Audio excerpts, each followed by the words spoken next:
Subscribe करें और bell दबाएं ताकि कोई खबर रह न जाए।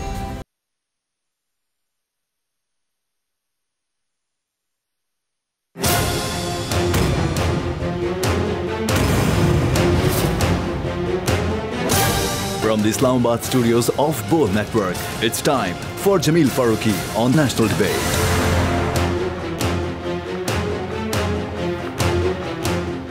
Good evening, welcome to national debate. तूफ़ानी सियासत और कुदरती तूफ़ान दो अलग अलग मैदान हैं जहां पर पाकिस्तान नबर्द आजमा है और पाकिस्तान बड़े बेहतर तरीके से इन मामलात से नबर्द आजमा है। हालात क्या बनते हैं इसके ऊपर डिबेट करना इंतहाई ज़रूरी है।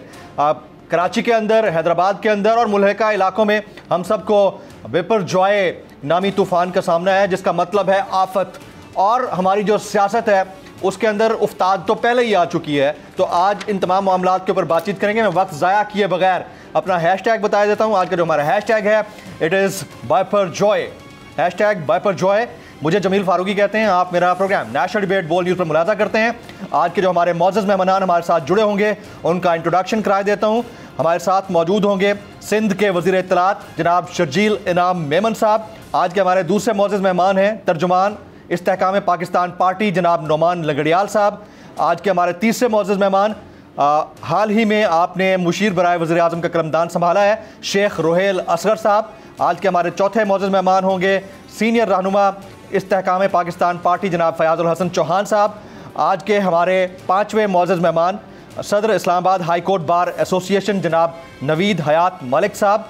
और आज के हमारे छठे और आखिरी मौजूद मेहमान एक्सक्लूसिवली एक सेगमेंट के लिए हमारे साथ मौजूद होंगे सीनियर सहाफ़ी तज्ज़ियाकार जनाब नज़ीर अहमद लगारी साहब। मेरा पहला सवाल वज़ीर इत्तलात सिंध जनाब शर्जील इनाम मेमन साहब से होगा। शर्जील साहब, बहुत शुक्रिया आपके वक्त के लिए। सबसे पहले तो ये बताइएगा कि कितना खदशा है बिपरजॉय तूफ़ान के कराची और मुल्हिका इलाकों के हिट होने का, और दूसरा अर्बन फ्लडिंग के कितने चांसेस हैं? बिस्मिल्लाह, शुक्रिया जी। देखिए जी, इस वक्त जैसे वार्निंग शुरू हुई तो वज़ीर आला साहब ने खुद भी अपनी सारी टीम्स को जो है वो मुतहरिक किया और तमाम इलाकों से जो वल्नरेबल एरियाज़ थे उधर से लोगों की अपने पॉपुलेशन को वहाँ से शिफ्ट करवाने की कोशिश की। तो अभी तक कोई 67,000 लोगों को वहाँ से मूव कर दिया गया है, और छोटा नंबर नहीं, बहुत बड़ा नंबर है। और उनको सेफ मुकामात में शिफ्ट किया गया और वहाँ पे रिलीफ कैंप्स वगैरह में इनको मूव किया गया है। अच्छा, अब उसके बाद ये पहले खदशा कराची में था, कराची से ये टल गया और अभी ये केटी बंदर साइड पर और ठट्टा सुजावल के साइड पर जो है कुछ एरियाज़ पे ये नुकसान पहुंचा सकता है। तो अभी उसी का वेट हो रहा है कि कब यहाँ तक इसकी रसाई हो रही है। कराची के लिए, यहाँ पे अर्बन फ्लडिंग की आपने बात की, तो कराची की सिचुएशन ये है कि कराची में कोई मेजर कोई इस तरह का इशू नहीं है, लेकिन ये इत्तला आ रही है कि कहीं पर क्लाउड बर्स्ट हो सकते हैं। तो क्लाउड बर्स्ट होगा तो डेफिनेटली वो temporary it will be a big problem. तो वो फिर हमें, लेकिन वो प्रॉब्लम होगा, लेकिन उसको फिर हमें टैकल करना पड़ेगा। लेकिन सीएम साहब ने जो है पूरी इंतजामिया को मुतहरिक कर दिया है। रेस्क्यू 11, 22 और उसके साथ साथ पीडीए में जो है डिज़ास्टर मैनेजमेंट अथॉरिटी, तो सारी मशीन्स जो हैं वो सब रेडी हैं, मुख्तलिफ जगहों पे खड़ी भी हैं। और हमने जो मशीनरी जो है वो बाकी सिंध के दीगर डिस्ट्रिक्ट्स में जहाँ पे प्रॉब्लम नहीं था वहाँ से मंगवा के कराची में जो है वो डिप्लॉय कर दी हैं। तो गवर्नमेंट की पूरी मशीनरी, इंतज़ामिया, हमारे जो इलेक्टेड रिप्रेजेंटेटिव्स हैं, MPs, MNAs, और ख़ुसूसी तौर पर मैं कहूँगा कि पाकिस्तान फ़ौज, rangers, coast guard, Pakistan navy, सब लोग मिलकर जो है वो इस पूरे सूरत हाल को देख रहे हैं और सब साथ मिलकर जो है इसमें वो रेस्क्यू का काम और रिलीफ का काम कर रहे हैं। शर्जील मेमन साहब, बात तो वैसे कैपेसिटी के ऊपर करनी नहीं चाहिए। ज़ाहिर है कि हालात हमारे मुल्क के मुआशी इतने दिगरगू हैं कि हम पूछें तो किस तरह से पूछें, लेकिन इसके बावजूद कितने लोग हैं आपके पास जो सारे सिस्टम के अंदर रहते हुए मामले को देख रहे हैं, और कब तक चांसेस हैं खुदा न ख्वास्ता कि इसके असरात आना शुरू हो जाएंगे बिपरजॉय के? ये लेट आज और कल चांसेस हैं कि कल ये इसका रेला यहाँ पे दाखिल होगा। जहाँ तक बात कैपेसिटी की आपने की, देखिए नहीं, वाकई इस चीज़ की कैपेसिटी हमारे पास पहले कभी नहीं थी। अनफॉर्चुनेटली जो पिछले ये भी सैलाब आए और इससे पहले भी जो सैलाब आ चुके हैं, तो अब ऑलमोस्ट लोग वही यहाँ पे मौजूद हैं। तो एक तरीके से मैं कहता हूँ अल्लाह ताला ने हमें इन हालात से निपटने की एक ताकत दे दी है। ताकत मैं नहीं कहूँगा, लेकिन इन सूरत निपटने की हमें एक हौसला दे दिया अल्लाह ताला ने। और क्योंकि अब हम सब इस चीज़ की यूज्ड टू हो गए, क्योंकि अभी रिसेंटली जो सैलाब आए थे, लाखों की तादाद में लोग बेघर हुए थे और इन हालात में सबके हाथ पांव फूल जाते हैं, लेकिन हमारी टीम ने, पीपल्स पार्टी की लीडरशिप ने, चेयरमैन बिलावल भुट्टो ज़रदारी साहब, मोहतरम आसिफ अली ज़रदारी साहब, हमारे चीफ मिनिस्टर समेत सब ने जिस तरह काम किया है उसमें, तो अब वो हम लोग यूज टू हो गए हैं। उस वक्त उन हालात में भी लाखों लोगों को डेली कुक्ड फूड जाता था, फिर राशन, फिर मॉस्किटो नेट्स, फिर टेंट्स वगैरह। ये अब इंतज़ामिया हमारी और हमारे सारे पॉलिटिकल लोग जो हैं वो इस चीज़ की यूज टू हो गए कि खुदा ना खास्ता अल्लाह रहम करे किसी भी आफत से, लेकिन कोई भी कुदरती आफत आती है तो हम लोगों के लिए मतलब अब वो सीख गए और वो जो हालात को देख कर अब उनको हम फेस करने की अल्हम्दुलिल्लाह कैपेसिटी है वो बिल्टअप हुई है। राइट, अब लोगों के लिए क्या मैसेज देंगे? जाहिर है कि तूफान है, कोई जॉय मोमेंट नहीं है कि लोग निकलें और उसको एंजॉय करें, लेकिन फिर भी लोग जो है साहिल की तरफ भाग भाग के जाते हैं। उनको रोकने के लिए आपने किस तरह से एनफोर्स करवाई हैं चीज़ें? ये दो तरह के पब्लिक को मैं एड्रेस कर रहा हूँ आपके चैनल के तवज्जुह से जी। एक जो देही इलाकों में काफ़ी लोग मूव नहीं हो रहे थे, जो वल्नरेबल एरियाज थे, काफ़ी लोगों को रिक्वेस्ट की, कुछ लोगों को मतलब थोड़ी और सख्ती वाली रिक्वेस्टें करनी पड़ी, कुछ को ज़बरदस्ती बोलना पड़ा कि आप जाएं यहाँ से, ताकि आप खुदा ना खास्ता किसी अजाब में ना फंस जाए। पर उनको काफ़ी हद तक जो है 90% जो है हमने लोगों को वहाँ पे उनको वहाँ से शिफ्ट किया है, लोगों को मूव किया है और लोग वहाँ से गए हैं। अब दूसरे हैं शहरी इलाकों में प्रॉब्लम ये है कि हमने कहा है, चीफ मिनिस्टर साहब ने कहा है, गवर्नमेंट ने कहा है कि बराए मेहरबानी जब ये बारिश ऐसा एक सूरत हाल है तो बराए मेहरबानी आप लोग घरों से ना निकलें। अनफॉर्चुनेटली अभी भी जो है लोग सैर व तफरीक के लिए समंदरों की लहरों को देखने के लिए सी बी की तरफ जा रहे हैं। हालांकि रोड्स बंद किए गए हैं लेकिन लोग उस पर ताउन कम कर रहे हैं, तो लोगों से गुजारिश है कि बराए मेहरबानी ताउन करें। ये कोई आपने एंजॉय करने की मूवमेंट नहीं, खुदा न खास्ता कोई इमरजेंसी होती है तो अगर आप बिला वजह जो रोडों में सड़कों पे मौजूद हैं और आपको ऐसा ट्रैफिक का माहौल ख़राब हो और खुदा न खास्ता जहाँ एक्चुअल इमरजेंसी हो, किसी एम्बुलेंस में जाना हो, किसी को रेस्क्यू करने के लिए किसी फायर ब्रिगेड में जाना है, किसी और गवर्नमेंट की सर्विस में जाना है, तो आपके घूमने की वजह से उनको तकलीफ होगी। तो बराए मेहरबानी एक तो आप भी एहतियात करें कि अगर आप घर में होंगे तो ज़्यादा सेफ होंगे, अगर आप सड़कों पे होंगे तो कल को खुदा न खास्ता कहीं पे बिजली की वायर, कहीं बिजली का पोल, कहीं दरख्त गिरने से आपको भी हादसा पेश आ सकता है। और दूसरी बात है कि अननेसेसरी मूवमेंट ना करें ताकि हम बाकी जो हमारे सरकारी इदारे हैं वो अपना काम कर सकें। एक लास्ट क्वेश्चन सर, वैसे तो कुदरती तूफान है लेकिन तूफानी सियासत भी साथ साथ जारी है ना। अब ये कोइंसिडेंस है, इसको क्या कहिए कि मेयर और डिप्टी मेयर का इंतखाब भी 15 तारीख को ही होने जा रहा है और इल्ज़ामात बड़े हैं कि हाफिज़ नईम साहब कह रहे हैं कि जी हमारे बंदे गायब हो रहे हैं और मेयर हमारा बनना था, उनको बड़े तहफ़्फ़ुज़ात हैं और वो ट्वीट्स भी कर रहे हैं। तो इसके ऊपर आप कैसे कमेंट करेंगे और कितना कॉन्फिडेंट है मेयर के इंतखाब के हवाले से पाकिस्तान पीपल्स पार्टी के रहनुमा की हैसियत से?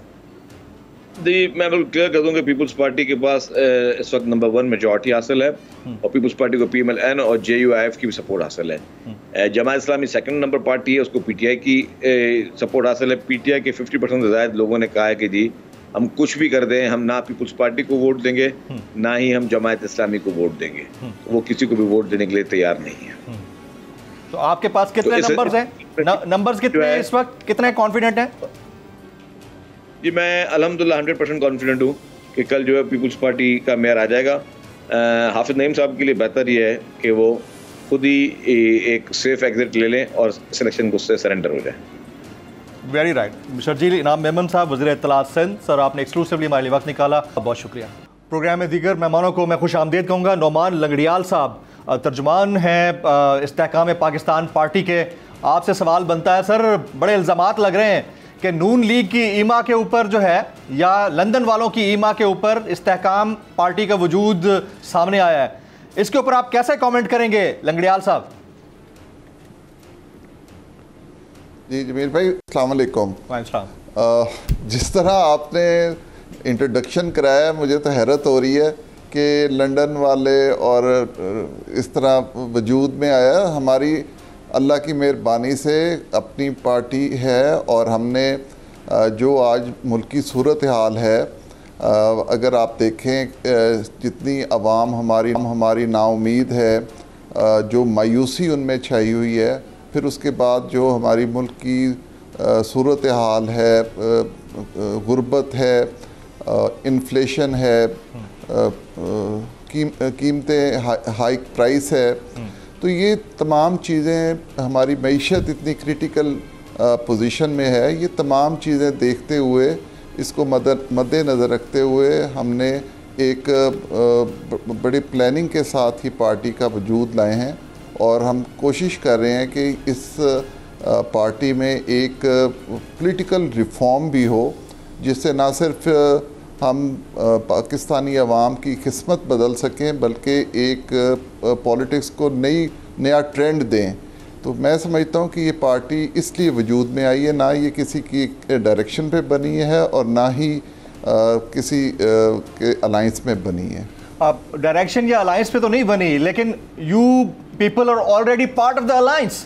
आप हो गए, ऑन चौधरी साहब हो गए, आप स्पेशल एक डेजिग्नेशन के ऊपर हैं प्राइम मिनिस्टर के साथ। जब आप वो अलायंस में हैं तो फिर आप कैसे कह सकते हैं कि पार्टी अलायंस की वजह से नहीं बनी है? देखिए, अगर आप इन ओहदों को देख के ये बात कर रहे हैं तो ये ओहदे तो आरजी हैं जी, ये तो बिल्कुल टेम्प्रेरी हैं। हमारे जो लेट हो रही है या अभी तक फैसला नहीं हुआ, वो जहांगीर खान तरीन साहब, जैसा आपको पता है कि अब्रॉड हैं, वो हमारे जो हैं वो चेयरमैन हैं, उन्होंने ही फैसला करना है और जब वो कहेंगे, जब उनका हुक्म होगा तो हम ये ओहदे छोड़ देंगे। इसलिए ये कोई इशू तो नहीं है। और सबसे बड़ी बात है कि जब हमने ये ओहदे लिए थे उस वक्त हमारा जो जहांगीर खान तरीन साहब का ग्रुप था वो अलायंस में था नून लीग के साथ, तो उसमें हमें ये ओहदे मिले थे।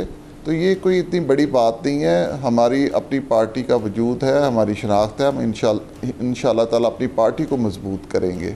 लंगड़ियाल साहब, जहांगीर खान तरीन साहब की मुलाकात नवाज शरीफ साहब से एक्सपेक्टेड थी, मुलाकात हो गई है, हो रही है, होने जा रही है, और एजेंडा क्या है मुलाकात का? आप तो तर्जमान है ना पार्टी के। देखिए मेरे भाई, आप कह रहे हैं एक्सपेक्टेड है, वो यहाँ से सिर्फ और सिर्फ मेडिकल चेकअप के प्रोग्राम से गए हैं और वो एनुअली हर साल जाते हैं और इस साल भी उनका ये टाइम था चेकअप का, वो तशरीफ़ ले गए हैं। तो उसमें ना कोई इस तरह का एजेंडा था, ना कोई प्लान था। हाँ, बेशक वहाँ पे उन्होंने 15-20 दिन रहना है। अगर कोई इस तरह की मीटिंग हुई या कोई ज़रूरत पड़ी तो मिलने में कोई मुज़ायका नहीं है। दो बड़े लीडर हैं आपस में, अगर मुल्क की प्रेजेंट सूरत हाल पे कोई डिस्कशन करते हैं, कोई वे फॉरवर्ड बनाते हैं, तो मैं समझता हूँ कि मुल्क की बेहतरी के लिए होगा इंशाअल्लाह ताला।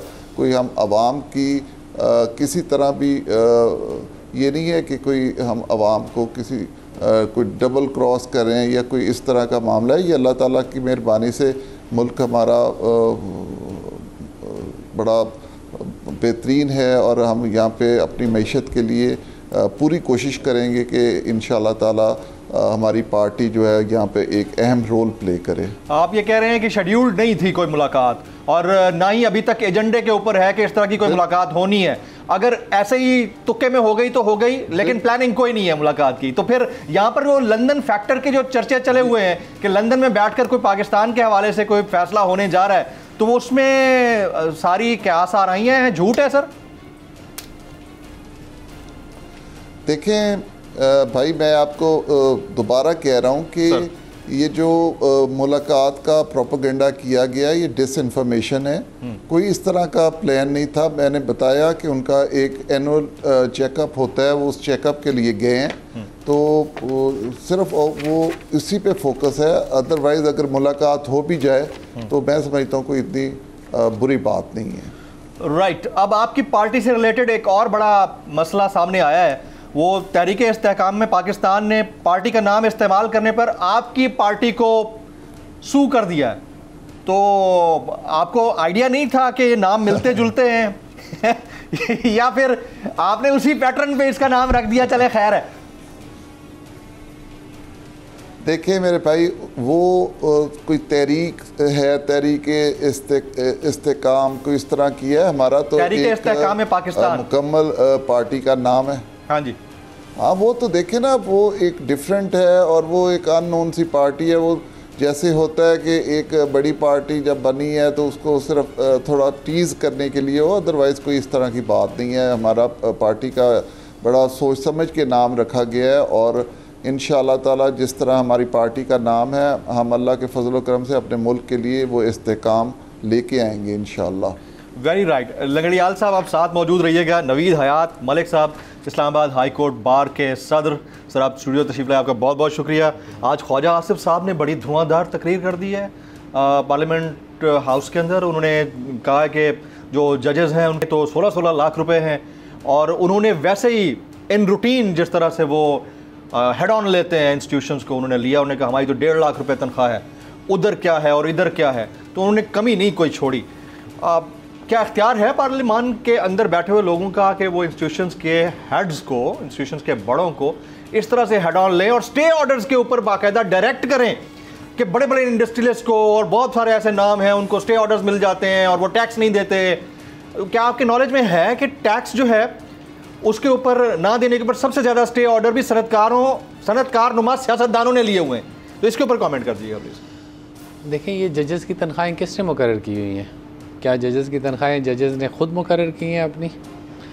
दूसरा ये कि जो जजेस हैं उनके पास और तो कोई ज़रिया माश नहीं है, उनकी ये सिर्फ तनख्वाह है और उसके हवाले से वो सारा अपनी जो उनकी ज़िम्मेदारियाँ हैं वो भी अदा करते हैं। सबसे ज़्यादा काम लोअर जुडिशरी करती है और उनकी जो तनख्वाह है वो इनसे भी बहुत ज़्यादा कम है। मैं तो ये कहता हूँ कि जो लोअर जुडिशरी है उनकी तनख्वाहें बढ़ाने की ज़रूरत है। तो ये जो बार बार पार्लियामेंट में जाके जजेस के हवाले से गुफ्तगू करते हैं, एक तो आइन में कैटेगोरिकली ये मना किया गया है कि आइन में आप जजेस के हवाले से आर्गूमेंट्स नहीं कर सकते या कोई तकरीर नहीं कर सकते, उनका कंडक्ट ज़ेर बहस नहीं ला सकते। तो अब इनके पास तो सियासतदानों के पास तो आप बताएं कि कितने ज़रिया माश हैं? क्या ये सिर्फ इस तनख्वाह पे गुजारा करते हैं? ये तो साथ कारोबार भी करते हैं, ये तो साथ बिज़नेस भी करते हैं, कॉन्फ्लिक्ट ऑफ इंटरेस्ट भी हो रहा होता है, कब कोई पूछने वाला नहीं होता। तो जजेस के पास तो ऐसी कोई चीज़ नहीं है। जजेस की तनख्वाहें बहुत बेहतर होनी चाहिए ताकि जजेस ईमानदारी से काम करें और उनको कोई इस तरह की परेशानी ना हो। इसके ऊपर डायरेक्ट कर सकता है कोई? नहीं कर सकते सर। आप किस तरीके से में खड़े होकर किस तरीके से कर सकते हैं? आप क्या अपनी अदलिया को या ऑनरेबल सुप्रीम कोर्ट के जजेस के हवाले से कोई इस तरीके से डायरेक्शन इशू कर सकते हैं? मैं समझता हूँ कि ये बड़ी नामुनासिब बात है। जब इस तरीके से हम अपने इदारों की या अपनी अदलिया की तज़दीक करेंगे तो फिर लोग तो उंगलियाँ उठाएंगे। फिर जब आप लोग ऐसा करेंगे तो आम आवाम जो है वो भी फिर इसको अपना हक समझते हुए इसी तरह की बातें करेगी, तो फिर अदलिया की या इदारों की इज़्ज़त कहाँ रह जाएगी?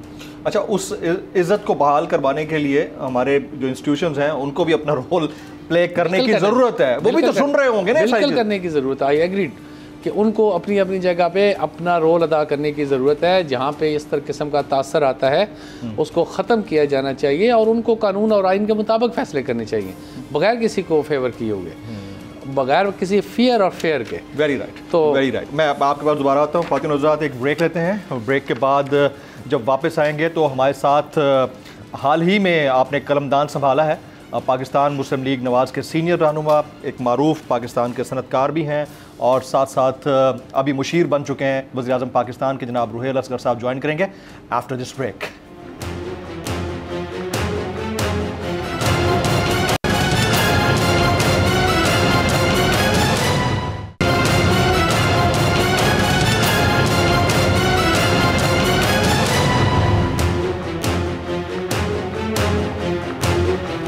Welcome back. मैं अपने तमाम मौजूद मेहमानों को एक बार फिर से खुश आमदेद कहता हूँ।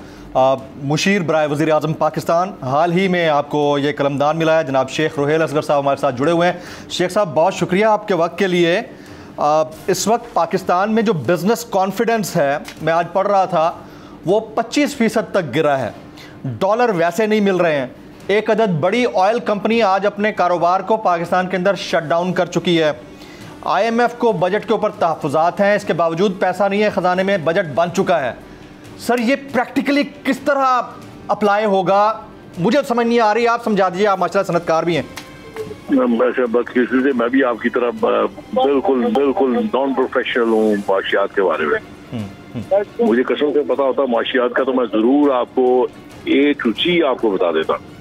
लेकिन एक बात ज़हन में रखें, जो आप अभी IMF की बात करते हैं ना, हर कोई बात कर रहा है, लेकिन ये मेरा डे फर्स्ट ये बात थी और उसी दिन मेरा माथा ठंग गया था जिस दिन चाइना ने आप में दोबारा इंटरेस्ट लेना शुरू कर दिया था और ये ऐलान कर दिया था कि वो CPEC में दोबारा इन्वेस्टमेंट करेगा। और बड़ी बहुत हैवी इन्वेस्टमेंट थी वो, और स्टेक बहुत बड़ा था। तो आप IMF जो है वो तो आपको पता है इजरायली अदारा स्टेट ऑफ अमेरिका का, तो वो अमेरिकन तो कभी नहीं चाहेंगे ना कि आप उनके चुंगल से निकल जाए। उनका तो फर्स्ट ये रहा है कि आपको सांस लेने के लिए थोड़ा सा किसी को स्पेस दे देते हैं और उसके बाद फिर आपको रोक लेते हैं। तो यहाँ पे बिल्कुल मुख्तलिफ हालात पैदा हो गए थे। ये मैं मतलब ये इसमें तो दो राय नहीं है, माशी हालत बिल्कुल अबतर थी, हालात खराब थे। मैं इस बात का बिल्कुल 100% इत्तेफाक करता हूँ कि अब चूंकि अब आप देखेंगे अब कि जिस तरह एक बजट बनाया गया, जो डार साहब ने जो बातें की और बड़े कॉन्फिडेंस के साथ बात की उन्होंने, और आप बस ये दुआ कीजिए कि जो चाइनीज ने एक प्लान आपको दिया है वो प्लान अगर अकॉर्डिंगली अगर चल जाता है तो फिर मेरे ख्याल में शायद आपको ये बात कहने की जहमत नहीं उठानी पड़ेगी कि जी आपके पास पैसा नहीं है, खजाना खाली है, क्योंकि उससे फिर आपकी इंडस्ट्री रिवाइव कर जाएगी। राइट, उसके चलने के बाद। राइट, तो इतना मुझे एक क्लेमैन की वजह से मैं ये बात आपसे राइट, ये सर ये जो रशियन ऑयल पाकिस्तान में आ गया है और इसके साथ हमें LNG का कॉन्ट्रैक्ट भी मिल चुका है, वो भी आ चुका पाकिस्तान में। ये चीज़ें आने के बाद यानी रशिया वाले, चले हम ब्लॉक में नहीं जाते, उसकी बात नहीं करते, इकोनॉमिकली हमें एक सपोर्ट तो मिल रही है, उससे क्या ये जो प्राइसेस हैं इसमें कोई फर्क पड़ेगा पाकिस्तान में पेट्रोल वगैरह की? ये डिपेंड करता है सर।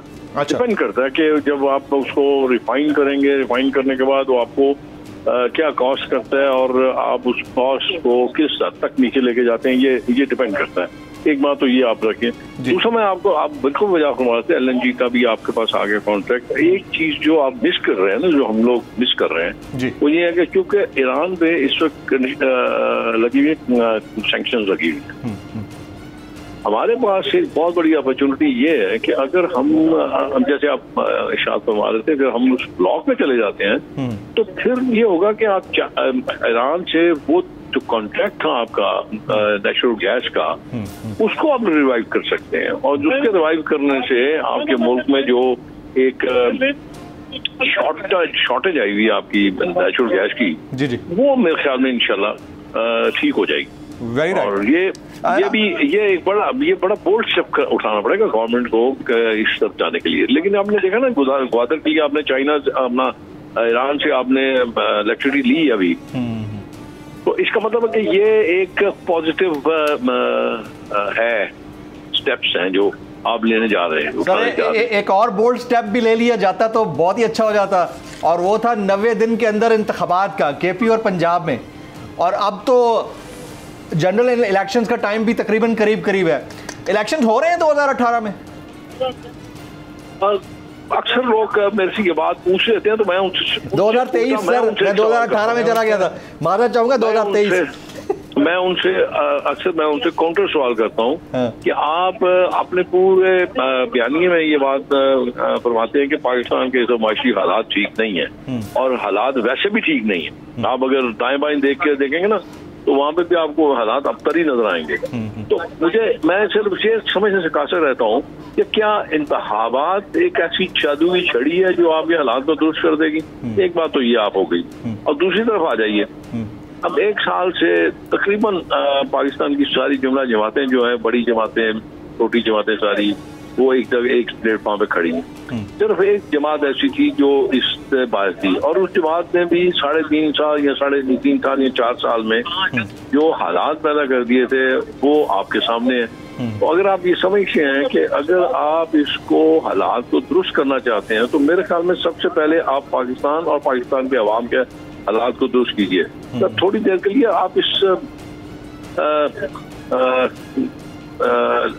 इससे जो आपके दिन में एक आ गया हो ना इंतखाबात की एक, उससे थोड़ा सा हटके सोचिए और पाकिस्तान के लिए सोचिए।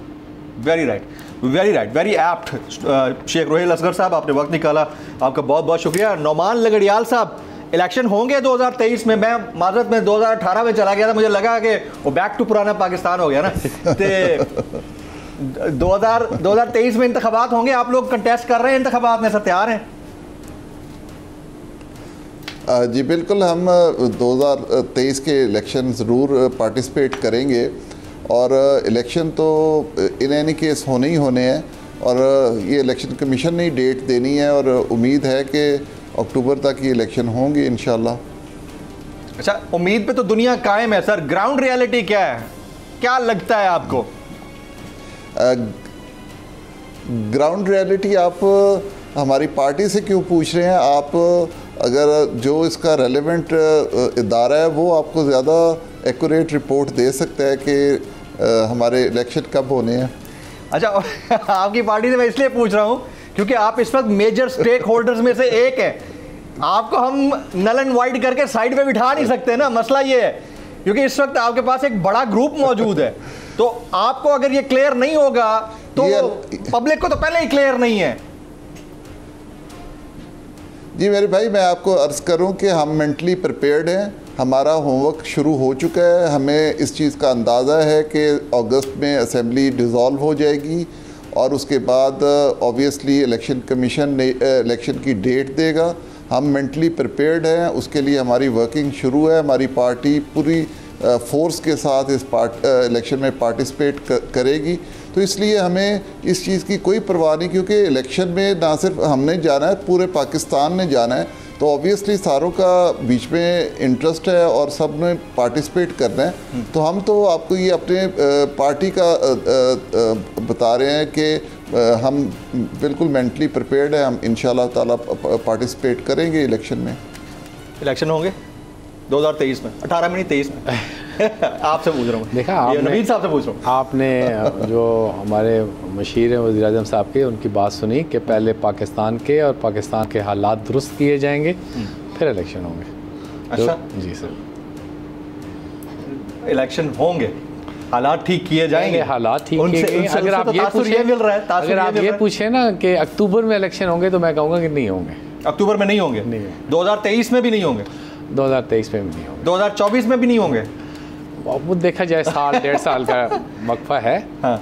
जिसमें मुल्क जैसे पाकिस्तान और पाकिस्तान के अवाम के हालात बेहतर किए जाएंगे और फिर उसके बाद मेरा ख्याल है जनरल इलेक्शन की तरफ जाया जाएगा। Very right. ख्वातीन हज़रात, एक ब्रेक का वक्त हो जाता है, ब्रेक लेते हैं। ब्रेक के बाद जब वापस आएंगे नज़ीर लगारी साहब एक्सक्लूसिवली हमारे साथ मौजूद हैं।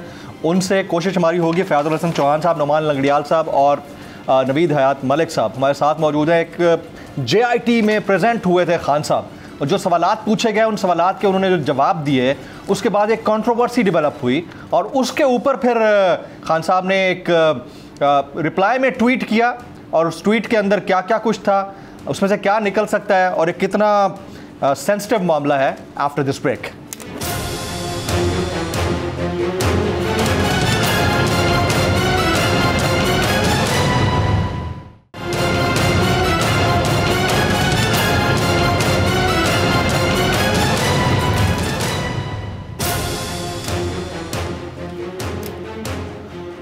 Welcome back. प्रोग्राम के इस हिस्से में इंतहाई अहम मामला, चेयरमैन पाकिस्तान तहरीक इंसाफ को JIT के सामने पेश होना पड़ा। उनसे कई सवालात पूछे गए। पहला सवाल ये था कि do you own your videos, जिसके ऊपर उनकी तरफ से जो जवाब आना चाहिए था वो अपनी जगह पर था। फिर उनसे ये पूछा गया कि do you have any proof of the allegations, तो उन्होंने कहा कि नहीं। और उसके बाद उनसे जनरल फैसल नसीर साहब से मुतालिक सवाल किया गया कि उन्होंने आपको क्या थ्रेटन किया था या नहीं किया था, तो उन्होंने कहा कि नो। और इसके बाद इम्पॉर्टेंट चीज़, मोस्ट इम्पॉर्टेंटली ये कि प्रूफ नहीं थे तो इतनी बड़ी एलिगेशन कैसे लग गई। ये वाला सवाल जो है ना, ये मुसलसल पूछा जा रहा है और पूछा जाना चाहिए, चाहे मामला JIT का हो या चाहे मीडिया का हो, ये सवाल पूछा जाना चाहिए। इसके बाद उन्होंने एक ट्वीट के अंदर कहा कि जब तक FIR नहीं कटती तो मैं कैसे ये प्रूफ किसी के हैंड ओवर कर सकता हूँ। इसके ऊपर बात हम एक्सक्लूसिवली करेंगे। नज़ीर लगारी साहब, सीनियर तज्ज़ियाकार, कॉलम निगार, बोल्ड टेलीविज़न से आप जुड़े हुए हैं। नज़ीर लगारी साहब, ये पैटर्न कैसा पैटर्न है कि प्रूफ ना हो आपके पास और इल्ज़ामात लगा दिए जाएं और जब साबित करने की बारी आए तो कहा जाए कि मेरे पास नहीं है प्रूफ? देखें जमील, ये जब से ये मामला चला है और ये अटैक, उससे पहले ये कह रहे थे कि जी मैंने अपना पैगाम भी रिकॉर्ड करवा दिया है कि कौन कौन अगर मुझ पर अटैक हुआ तो कौन कौन मुलविस होंगे। यानी इनको पहले से ही ये बात जो है वो इन्होंने रिकॉर्ड पर रखना शुरू कर दी थी और लोगों के सामने ये तासुर देना शुरू कर दिया था कि मुझ पर अटैक होगा। अच्छा, फिर उसके बाद अटैक हुआ उनके ऊपर। अच्छा, उसका कोई हमें इस वक्त तक कोई हमें ये सबूत नहीं दिया गया है और हमने कोई ML हम लोग जो पिछले 40-45 साल से, इससे ज़्यादा अरसे से सहाफ़त में, हम पहला सवाल ये करते हैं कि जनाब आपने मेडिको लीगल कराया है? तो इन्होंने मेडिको लीगल अब तक नहीं कराया है। भाई आप हमले के बाद फ़ौरन काम तो ये होना चाहिए कि मेडिको लीगल आपका होता, पता चलता है कि क्या आपको ज़ख्म है, कौन सी जगह पर गोलियां लगी हैं, कौन सी जगह पर ये हुआ है। जिस तरह से वो कह रहे हैं कि फ़लाँ इतनी गोलियां तो फ़लाँ बंदे के कपड़ों में थी, तारिक इस्माइल अपना इमरान इस्माइल के कपड़ों में गोलियाँ निकली, यानी यार कमाल की गोलियाँ थी कि वो कपड़ों में जाकर ठहर गई हैं। ये सारी बातें उन्होंने की हैं। पहली बात यह है कि कभी भी कोई ऐसी मेडिको लीगल रिपोर्ट हमारे सामने पेश की जाए जिसमें पता चले कि क्या कोई वाकई गोली चली और कोई वाकई उन्हें गोली लगी और क्या वो वाकई इस तरह से ज़ख्मी हुए, ये सारी चीज़ें हमारे सामने आनी चाहिए। और अगर हुए हैं तो जाहिर है यही कहा जाएगा कि उन पर गोली चली है और हम मानेंगे इस बात को। लेकिन जो उन्होंने एलिगेशंस लगाने का सिलसिला शुरू किया था और जो उन्होंने अपना स्टेट्समेंट दिए और फिर जिस तरह से उन्होंने नाम लेने शुरू कर दिए कि फलां लोग जो हैं मेरे इसमें मुलविस हैं और मैं उनके खिलाफ FIR दर्ज करना चाहता हूं, तो उसका ग्राउंड होता है कि आपके पास पहली बात सबसे पहले ये है कि आपका ML होना चाहिए और पुलिस का एक बयान होना चाहिए आपका। क्या आपने पुलिस को वो अपना बयान रिकॉर्ड करवाया है जिसमें आप कोई इल्ज़ाम लगा रहे हैं? दूसरी बात, क्या आपने जो है वो अपना ML करवा लिया है जिसकी बुनियाद पर आप ये इल्ज़ाम लगा रहे हैं? बाकी शवाहिद बाद में आते हैं कि आपके पास हैं या नहीं हैं, उसके बाद बुनियादी सवाल ही नहीं हुआ है। और उसके बाद जब इनसे ये सवालात, इनका वो जो रिकॉर्ड हुआ जिसमें इन्होंने सारी बातें बताई और कि जनाब वो नहीं, मेरे पास तो कोई नहीं है, मैंने नाम लिए, ये कह रहे हैं कि हाँ मैंने नाम लिए, और उसके बाद ये कि सबूत मेरे पास नहीं है। बाद में ट्वीट में कह रहे हैं कि जी वो मैं सबूत कैसे पेश करता जब FIR दर्ज नहीं हुई है। ये कमाल की बात ये है कि आपने ये एविडेंस अगर किसी के खिलाफ भी आप दर्ज करा रहे हैं तो उसका कोई सबब होता है ना कि आपको ये मालूम है कि जनाब फलां जो है आप पर गोली चला रहा है, तो आप क्या ये कह सकते हैं कि मौके पर वो कोई मौजूद था? अच्छा ठीक है, वो नहीं थे मौजूद, कोई और था जो जिसको इंस्टिगेट किया गया, तो क्या आपने उसका कोई लिंक बनाया है, जाकर बताया ये सारी चीज़, शहादतें पेश की हैं? क्या आपके पास कोई शहादत है? आप UID के सामने जाकर ये कह रहे हैं, उनको ये सवाल दे रहे हैं, जवाब दे रहे हैं कि जनाब मेरे पास कोई सबूत नहीं है। तो मेरे ख्याल में ये सारी की सारी इल्ज़ाम तराशी एक हवा खड़े करने के लिए की थी, और ये हवा ये था कि जिस तरह से ये देखें हमारे यहाँ आर्म फोर्सेस में एक डिसिप्लिन है। आप डायरेक्ट आर्मी चीफ पर इल्ज़ाम लगा रहे हैं, आप डायरेक्ट DG ISI पर इल्ज़ाम लगा रहे हैं, आप डायरेक्ट एक और जनरल पर इल्ज़ाम लगा रहे हैं और उनका नाम बिगाड़ कर इस तरह से ले रहे हैं कि जो एक बहुत ही बुरा करैक्टर है, बहुत ही बुरा करैक्टर है, उसको कोई भी देखना नहीं चाहेगा, ऐसा बुरा करैक्टर है, आप वो नाम लेकर उनके साथ लगा रहे हैं। और जब ये शुरू हुआ था तो मैं तो उसी वक्त से वो था, ये भाई बुनियादी तौर पर गलत बात है। आप अगर किसी सबूत के बगैर बात करते हैं तो ये टोटल कम से कम अल्फाज में ये कहा जाएगा कि ये टोटल गलत है, और इसको हम यही कह सकेंगे कि ये रबिश है और इसको रद्दी की टोकरी में जाना चाहिए। इस बात को क्यों ऐसी बात कर रहे हैं जिसका आपके पास सबूत नहीं है और जिसका आपके पास, क्या ये एक तरीका होता है कि आप अच्छा जब आपने पहली शख्सियत को, दूसरी शख्सियत को, तीसरी शख्सियत को टारगेट किया है और आपका ये सारी की सारी रैली जिसमें आप पर जाकर ये अटैक होता है, रैली का मकसद ही ये है कि मैंने फलां अपॉइंटमेंट को नहीं होने देना है, और आप मीडिया टॉक्स में लोगों को कह चुके हैं, सहाफ़ियों से बात कर चुके हैं जी किसी को बना दें, ये इनको ना बनाएं, यानी आप उसकी वजह, और जलसा आम में कहते हैं कि जनाब ऐसा ना हो जाए कोई गैर मुहब्ब वतन आ जाए। तो आपका ख्याल है कि लेफ्टिनेंट जनरल के मनसब तक कोई गैर मुहब्ब वतन भी पहुंच जाता है? अगर इस तरह का कोई आपका खदशा है, किसी भी शख्स का ये खदशा है कि कोई भी शख्स इस मंजिल तक पहुंच जाता है और मुहब्ब वतन नहीं होता है, तो मेरे ख्याल में आपका फिर कोई सारा सिस्टम जो है वो क्लैप्स कर जाएगा, आप रहेंगे नहीं। अब कोई भी आपका ये आपके ऊपर कोई शख्स भी इस बात पर बिलीव नहीं करेगा कि आप सिक्योरिटी का फरीज़ा अंजाम दे सकते हैं। Very right. अब जी लगाई साहब साथ मौजूद रहिएगा, मैं यही वाला सवाल नोमान लंगड़ियाल साहब आपकी तरफ लेके आ रहा हूँ। अब JIT बड़ी इंपॉर्टेंट चीज़ है, वो इन्वेस्टिगेशन कर रही होती है, इंटेरोगेट करती है, वो अगर ये वाले सवाल करे और आगे से जवाब आए कि नहीं मेरे पास कोई प्रूफ नहीं है, इसके ऊपर आप कैसे कमेंट करेंगे लंगड़ियाल साहब? जमील भाई बड़ी अच्छी बात की है लगारी साहब ने, और बड़ी डिटेल में उन्होंने इस सवाल का जवाब दिया है। और बात भी बड़ी हकीकत है कि अगर आप किसी पे कोई इल्ज़ाम लगा रहे हैं और उसका आपके पास सबूत ही नहीं है, तो वो तो फिर एक बचपने वाली बात है।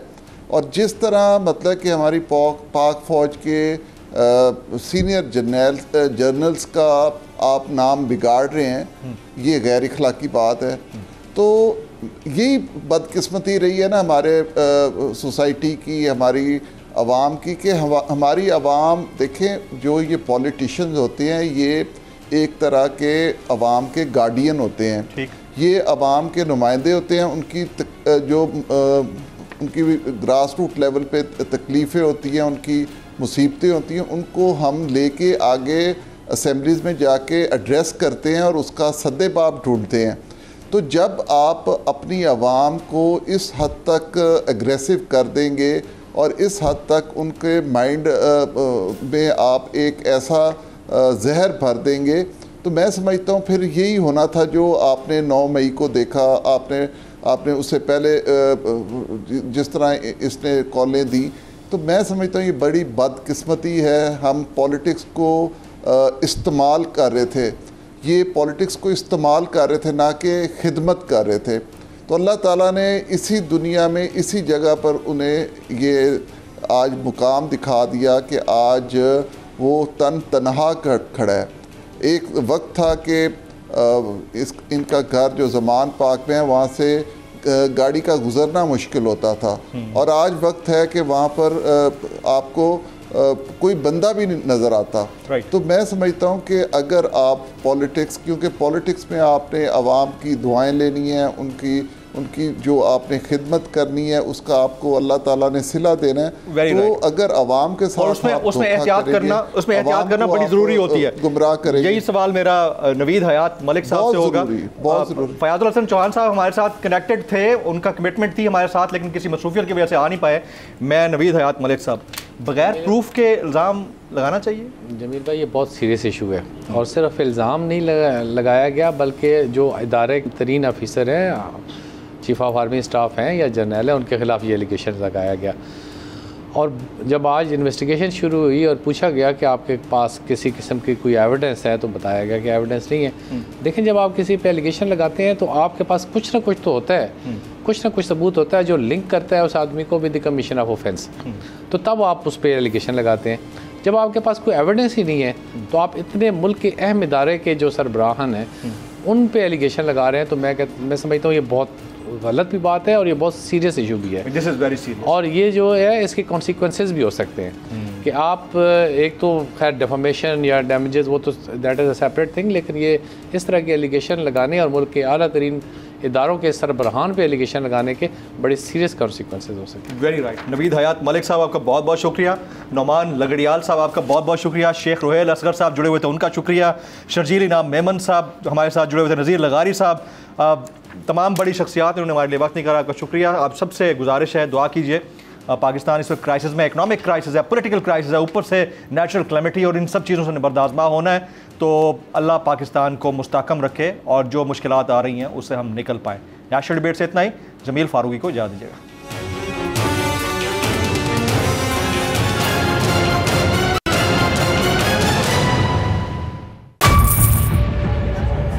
बजट 2023-24 की सबसे बड़ी ट्रांसमिशन, बोल एक मर्तबा फिर सबसे आगे। वजीर खजाना की बजट तकरीर की सबसे बड़ी कवरेज, 62% अवाम ने देखा बोल की स्क्रीन पर। Welcome back to the budget transmission. सबसे बड़े पैनलिस्ट और रिपोर्टर्स की बड़ी टीम ने बजट के लम्हे लम्हे की अपडेट से किया बाखबर अपनी आवाम को। गुजरात रज़ाक में यूँ कह रहा हूँ कि एक तरफ ये ख्वाहिश है कि लोगों को रिलीफ दी जाए, क्योंकि इलेक्शन सर पर है, तो कोई ऐसा बजट दे जो पॉपुलिस्ट हो। क्योंकि बोल रखता है खबर के हर पहलू पर नजर, बोल है सबसे आगे सबसे पहले। सब्सक्राइब करें और बेल दबाएं ताकि कोई खबर रह न जाए।